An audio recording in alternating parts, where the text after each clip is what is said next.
ہر مسلمان یہ عقیدہ رکھتا ہے کہ اخیر میں یہ دنیا جب ختم ہوگی تو دو منزلیں ہیں، منزل دو ہے اور دونوں میں سے کسی ایک جگہ انسان کو پہنچنا ہے۔ کون سی منزل ہے؟ ایک کو جنت کہتے ہیں اور ایک کو جہنم کہتے ہیں، اور اس پر ہمارا ایمان ہے۔ یا تو کوئی جنت میں جائے گا جنتی ہے، یا تو کوئی جہنم میں جائے گا وہ جہنمی ہے۔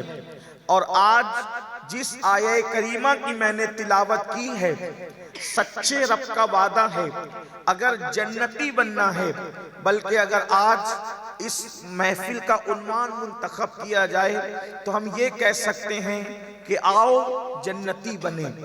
آج جنتی بننے کا ایک طریقہ آپ کے سامنے قرآن مقدس کی روشنی میں پیش کرنا چاہتے ہیں۔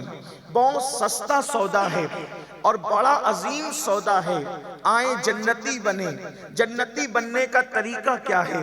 ممکن ہے اب تک آپ حضرات نے کسی کی زبانی سنا ہوگا کہ یہ کرو تو جنت ملے گی، وہ کرو تو جنت ملے گی، ایسا کرو تو جنت ملے گی، ویسا کرو تو جنت ملے گی۔ مگر یاد رکھنا، اگر میں کہوں کہ یہ کرو تو جنت ملے گی تو میری بات سچ بھی ہو سکتی ہے اور جھوٹ بھی ہو سکتی ہے، کوئی اور بندہ کہے اس کی بات بھی صحیح اور غلط ہونے کا امکان ہے۔ لیکن آؤ جنتی بنانے کا طریقہ یا جنتی بننے کا طریقہ وہ خدا عطا کر رہا ہے جس نے جنت کو پیدا کیا ہے، جو جنت کا پیدا کرنے والا ہے۔ ہر انسان کا یہ خیال ہوتا ہے، دیکھو انسان کوئی ہو، فٹ پاتھ پہ پڑا ہوا رہنے والا انسان ہو، یا اسکول اور کالج کا کوئی طالب علم ہو، یا کوئی بیوپاری ہو، یا کوئی پیر ہو، یا کوئی عالم دین ہو، بندہ کوئی ہو، بس وہ یہ چاہتا ہے مجھے اچھا سا مکان مل جائے، مجھے خوبصورت سا مکان مل جائے۔ یاد رکھنا، اچھے مکان کی تمنا غریب کو بھی ہے، امیر کو بھی ہے۔ جب کوئی کسی کا مکان خوبصورت دیکھتا ہے تو ہر انسان کی تمنا ہوتی ہے کہ یہ مکان کاش میرا ہوتا، میرا بھی ایسا مکان ہوتا۔ میرے آقا صلی اللہ علیہ وسلم کے پیارے دیوانوں، آپ سے پوچھنا چاہتا ہوں، کتنا ہی خوبصورت مکان بنا لو، کتنے دن رہو گے اس کی کوئی گارنٹی نہیں ہے۔ کتنا ہی خوبصورت مکان تعمیر کر لو، کتنے ہی دن رہو گے اس کی کوئی گارنٹی نہیں ہے۔ بلکہ بہت سارے ایسے مکان بنانے والے ہم نے دیکھے، مکان بنایا تو صحیح لیکن اپنے مکان میں رہ بھی نہ سکا اور اس کا انتقال ہو گیا۔ مکان کا کام چالو تھا، انتقال ہو گیا۔ مکان کا افتتاح نہیں ہوا، انتقال ہو گیا۔ اچھا جو رہے بھی تو کتنے دن رہیں گے؟ اور ایک بات یاد رکھیں، کتنا ہی خوبصورت مکان بنائیں، اس مکان کو کھنڈر ہونا ہے، اس مکان کا کلر جانا ہے، اس مکان کی خوبصورتی جانا ہے، اس مکان کا رنگ اور روغن جانا ہے۔ لیکن یاد رکھیں، آپ نہیں دیکھتے جس نے تاج محل بنایا، بلکہ تاج محل جس کی محبت میں بنا وہ ممتاز اس تاج محل کو دیکھ بھی نہ سکی۔ آپ اندازہ تو کریں، یہ دنیا کے حالات ہیں، جس کے لیے محل بنا وہ اس محل کو دیکھ بھی نہ سکی، اور جس نے بنایا وہ بھی بہت دن تک اس محل کے اندر رہ نہ سکا۔ لیکن آؤ اے میری قوم کے جوانوں اور اے خاتون جنت کی کنیزوں، آؤ اس محل کی طرف، آؤ اس مکان کی طرف جس کو بنانے والی ذات کسی انسان کی نہیں، جس کو بنانے والی ذات کسی مزدور کی نہیں، جس کو بنانے والی ذات کسی انجینئر کی نہیں۔ آؤ اس محل کی طرف، آؤ اس مکان کی طرف۔ اللہ اکبر! اس مکان کا رنگ کبھی ختم نہیں ہوتا، اس مکان کا روغن کبھی ختم نہیں ہوتا، وہ مکان کبھی پرانا نہیں ہوتا۔ اس مکان کا حال یہ ہے، اللہ اکبر! وہاں پیسوں کی بنیاد پہ وہ مکان نہیں ملتا، وہاں نہریں ہیں، اور نہریں کتنی خوبصورت ہے۔ پہلے وہ سن لیں، جب دنیا کے اندر کوئی نہر بہتی ہے تو اس نہر کو گڑھا چاہیے، گڈھے کے بغیر کوئی نہر نہیں بہ سکتی۔ لیکن جنت ایسا مکان ہے جہاں پر نہریں بہتی ہے تو اس کو گڑھے کی ضرورت نہیں ہے۔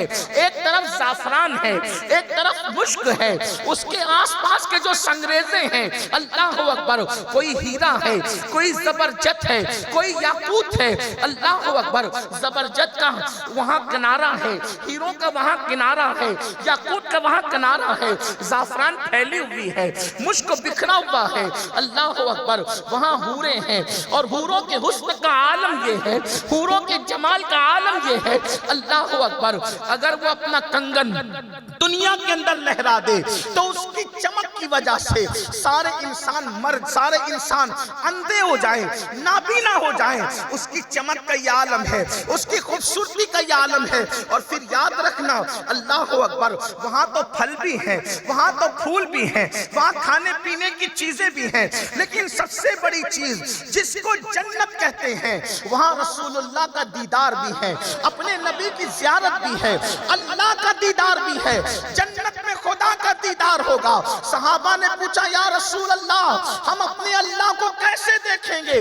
تو میرے آقا نے فرمایا جیسے تم چاند کو دیکھتے ہو ویسے تم اپنے اللہ کا دیدار کرو گے۔ مسلمانوں بتاؤ اللہ اکبر، اگر کوئی بار بار عمرہ کے لیے جائے، کوئی ہر سال حج کے لیے جائے، کوئی بار بار کعبے کو جائے تو تم اس کو رشک کی نظر سے دیکھتے ہو۔ یہ آنکھیں کتنی خوش نصیب ہے جو بار بار کعبہ دیکھتی ہے، یہ آنکھیں کتنی خوش نصیب ہے جو بار بار گنبد خضرا دیکھتی ہے۔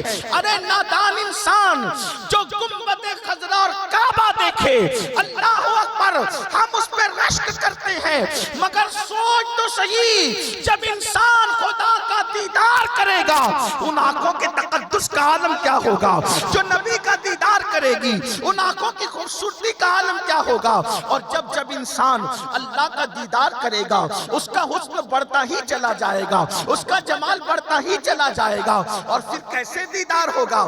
قرآن کہتا ہے وہ اپنی بیویوں کے ساتھ جنت کے تخت پر تکیہ لگا کر کے بیٹھے ہوں گے، اور یہاں جو بیٹھے ہیں ایک کے پیچھے ایک ہے، جنت میں کوئی کسی کی طرف پیٹ کر کے نہیں بیٹھے گا، خدا کی جنت اتنی وسیع ہوگی، اللہ اکبر، لوگ کسی کی طرف پیٹ کر کے نہیں بیٹھیں گے بلکہ بڑی شان سے بیٹھیں گے۔ اور جنت کیسی ہے یہ تو وہاں دیکھنے کے بعد پتا چلے گا، لیکن ایک بات ہے، نہریں بڑی عظیم ہے، صرف نہر کہنے کو ہے، یہاں کی نہروں کی طرح نہیں، جو زعفران کہنے کو ہے یہاں کی زعفران کی طرح نہیں، مشک کہنے کو ہے یہاں کی مشک کی طرح نہیں۔ اور آپ جانتے ہیں اللہ اللہ، جنت دار السلام ہے، امن کی جگہ ہے، وہاں اللہ اپنے بندوں کو سلام کرے گا جیسا کہ اس کی شان ہے۔ قرآن کہتا ہے سلام قولا من رب رحیم، اللہ اکبر، اللہ سلام فرمائے گا، سلامتی نازل فرمائے گا بندوں پر۔ اور قرآن کہتا ہے وَامْتَازُوا الْيَوْمَ أَيُّهَا الْمُجْرِمُونَ، اور اس دن مجرموں کو چھانٹ دیا جائے گا۔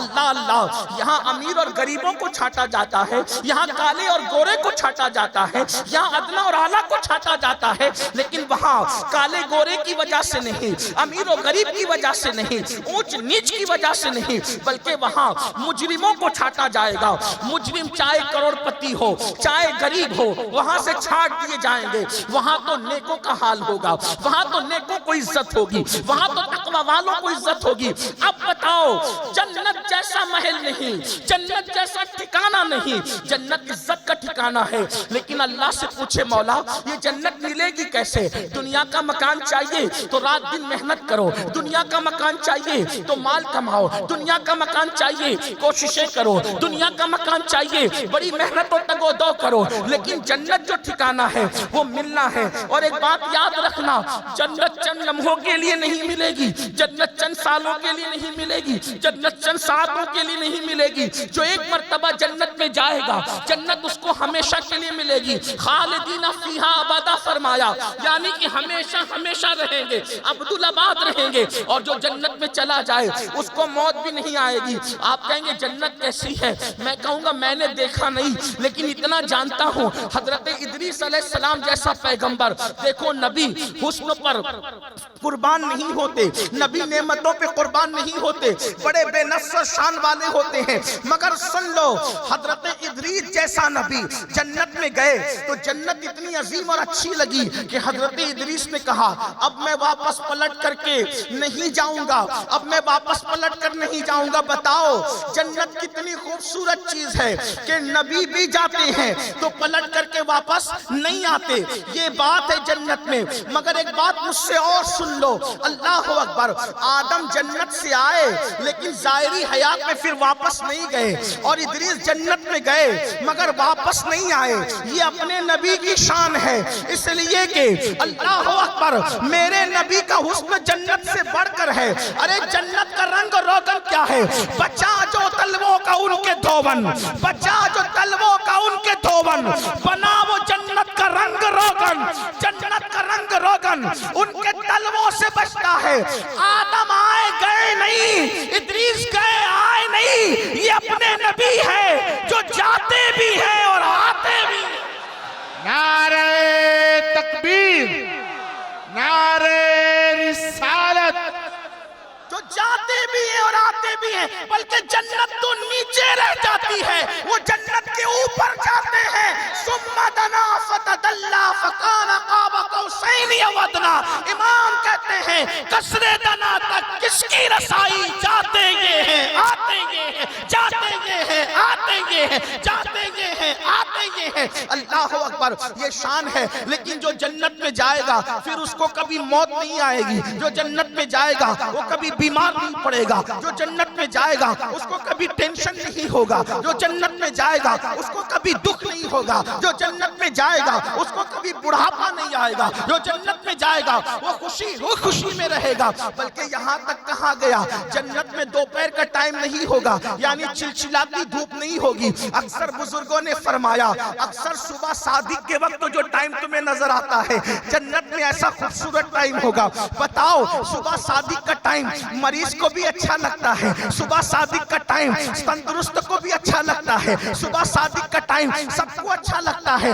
بلکہ بتاؤں دوپہر اور رات میں جن کو نیند نہیں آتی صبح صادق کے وقت ان کو بھی چین کی نیند آ جاتی ہے۔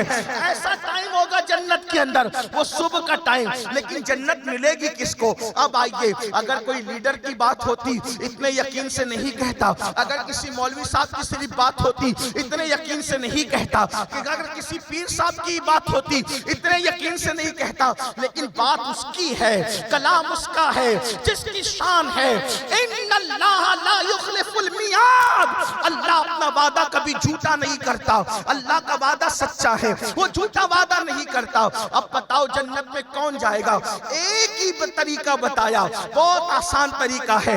قرآن کہتا ہے ان تجتنبوا کبائر ما تنہون عنہ، جو گناہ کبیرہ کو چھوڑ دے گا، اللہ فرماتا ہے جو گناہ کبیرہ کو چھوڑ دے گا، ایک ہی کنڈیشن ہے صرف جنت میں جانے کی، بہت آسان۔ ان تجتنبوا کبائر ما تنہون عنہ، جو گناہ کبیرہ کو، بڑے گناہ کو چھوڑ دے گا، وَنُكَفِّرْ عَنْكُمْ سَيِّئَاتِكُمْ، جو بڑے گناہ چھوڑے گا اللہ اس کے چھوٹے گناہوں کو یوں ہی معاف کر دے گا۔ وَنُدْخِلْكُمْ مُدْخَلًا كَرِيمًا، اور اللہ اس کو عزت کی جگہ جنت میں داخل فرما دے گا۔ جنتی بننا ہے، بڑے گناہوں کو چھوڑ دو، بڑے گناہ ترک کر دو، بڑے گناہوں سے بچنا تمہارا کام ہوگا، اور جنت میں داخل کرنا اللہ کے کرم پر ہوگا۔ آئیے، اللہ اکبر۔ اب کس کس کو جنتی بننا ہے یہ اپنے اپنے مزاج پر ہے، اپنی اپنی کاوشوں پر ہے، اپنے اپنے ذوق پر ہے۔ اور سن لو، اگر جنتی نہیں بنو گے تو قرآن کہتا ہے اگر گناہ کیا، اگر جرائم کیے، اللہ کی نافرمانی کی، تو قرآن کہتا ہے اللہ اکبر، قرآن بڑے واضح لفظوں میں کہتا ہے ان الابرار لفی نعیم، نیکوں کے لیے جنت ہے، وان الفجار لفی جہیم، اور پاپی اور گنہگاروں کے لیے جہنم ہے۔ یاد رکھنا جہنم کا ٹھکانہ بہت برا ہے، جنت عزت کی جگہ ہے۔ ایک ہی بات اللہ نے فرمائی، بڑے گناہ سے بچو، گناہ کبیرہ سے بچو۔